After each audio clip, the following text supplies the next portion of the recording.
Now, a lot of people always say that I'm always working out how other people's effects work. Actually, not quite true. I do innovate quite a number of tricks and have done right back into the 80s, and used to advertise in a weekly magazine produced by Goodlive Publications called Abra, and used to advertise them in there and get them published in there. And what I thought I'd do over this coming year is to go through some of the routines that I've devised and come up with, and let you play around with them, expose how they work, and you can add your own improvements. Now, as I've got older, I found my hands don't work as well as they did when I was a lot younger and thinner, and I'm hoping that by me demonstrating some of these routines over this year, that you guys out there that are much better at card manipulation than myself, that you can really add to these and improve on them. But this first one came about, I love the thought of a transition from one place to another. So I came up with this one. It uses a regular deck of cards, so there's nothing special about the pack whatsoever. It is just a normal deck of cards. You can even borrow the pack if you want. Now, what you do is you go through and you can just ask a spectator just to say stop, and ask them to take a card out. Now, they take a card out from the pack, and it doesn't matter where they take it from, but when they turn it over, in this case they've chosen this one, which is the Seven of Hearts. But it is an absolute free choice. If you think that I'm kind of fobbing you off there, it really is an absolute free choice. Now, you ask them to put the card back in where they took it from, face up. There it is there. Then you go on about, you can recognise the front again because of the identity of the card, the Seven of Hearts, but not the back because it's the same as all the other 51 cards. So do remember that face, the Seven of Hearts. Okay, not the back, but the face. Okay, and what I'm going to do is to isolate your chosen card in half the pack, and you put that down with their card sticking out. I'm going to do the same as you. I'm going to choose a random card from here. Now, you can choose one from the middle. What I'll actually do is I'll just take one from the top, and look at that. That is a coincidence. The Seven of Spades. So I've also picked the 7, but it's the black 7, the 7 of Spades. And I'm going to mimic what I've done there. I'm going to turn that over and just leave it sticking out here. Now, this is the beauty of this magic, close up at its best. You hold both cards, or both packets, and the trick's called quicker than the eye, because when you do this and this, most people think you've done nothing. But remember their chosen card, the Seven of Hearts. You ask the spectator to pull that out, not you, but the spectator. And what they'll do is that they'll pull out what they believe to be the 7, and just look at their faces when they see your card that you've just chosen. It blows them away, really does. The audience reaction is fantastic. You can ask them that they can check the rest of the cards there. But what about over here? If that's my card, then what's this one? Remember, this was put in after they had already chosen theirs, and yet when they pull that out, it happens to be their card. A perfect transposition. Again, you can leave the cards there and get them to examine the pack fully.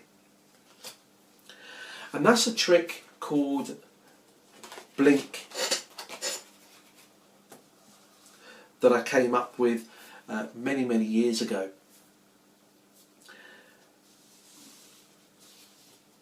Now, there's 2 variations of this. You've got one for you card manipulators out there who love a little bit of sleight, and you'll be able to pull this off without any problems whatsoever. The version I've just done is a bit of a cheat. So let me just go through this. First of all, the easy way, the almost self-working way. What I've got is a duplicate card. By the way, I'm hoping that when you saw that effect, I know it wasn't presented in an environment of spectators, but believe me, the look on their faces when they go to pull out their card and it turns out to be mine is one you'll never forget.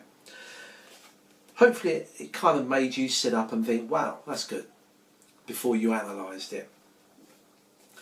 So let's show you the non-sleight of hand version. It requires a duplicate card. Okay, it requires a duplicate card. The rest of the cards are totally unfaked. To begin with, let me show you what happens. You just need to put one of the cards on top and the duplicate at the bottom. That's all you need. Now you can shuffle the cards, mix them up, as long as you retain the top and bottom cards where they are. You can then spread the cards, or you can dribble the cards, get roughly about halfway. It doesn't have to be exact, it just makes for a prettier picture when you present. But as you go down and they say stop, and it really is a free choice, it's not one of these forces on there. As they take the card out of the pack, what I do is a packet switch, because I'm going to swap these over so they're in opposite hands. And all I do is I just hold them like that, say turn your card over, have a look, and it happens to be the ace of clubs. Now the reason I've done that is because I've now got one of my sevens on the bottom here and one of the sevens on the top here. What I'm going to do is go break. Now I will exaggerate this for the camera, but you don't need to hold such a big break. But I'm going to get a break under the bottom card, that's 7. Now you know what's going to happen here. We're going to do a flip change, I'm not quite sure the name of it, but they put their card face up where it came from, and you casually just use this packet to flip it over a few times. Okay, just convince them that nothing untoward is going on. But the final time, as you flip this, you're going to drop this 7 on top. They won't notice that. You then immediately push that off and just slip it into this half a packet and put that to one side. There's no reason why that's not the ace.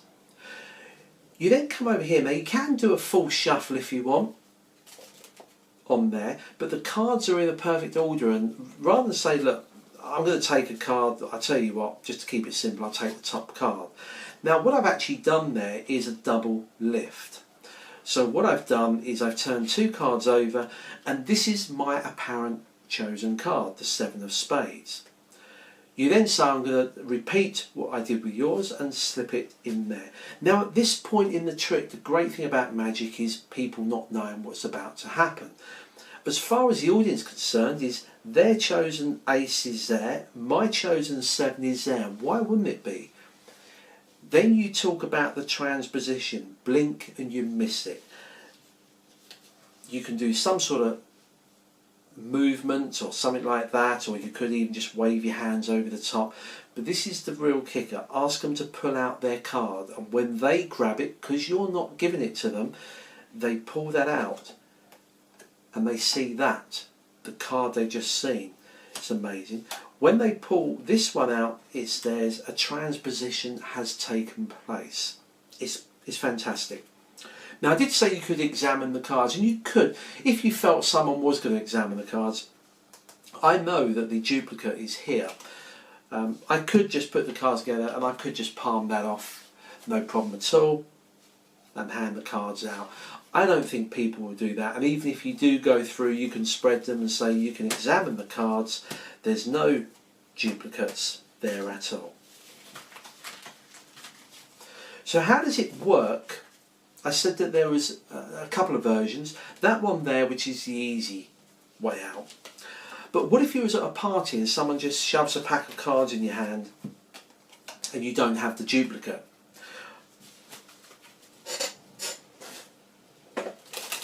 So this is how you can do it without any preparation whatsoever. Hand the cards out, get them shuffled. There's no stack, no setup, no double lifts at this point. You can just shuffle the cards, get the spectator to shuffle them, you pick them up and just do the usual thing, get the spectator to choose a card. So they choose a card, in this case the 10 of clubs.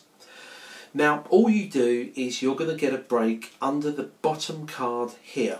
You couldn't care less what that card is. Okay, that's of no concern of yours. Okay, so don't worry about that.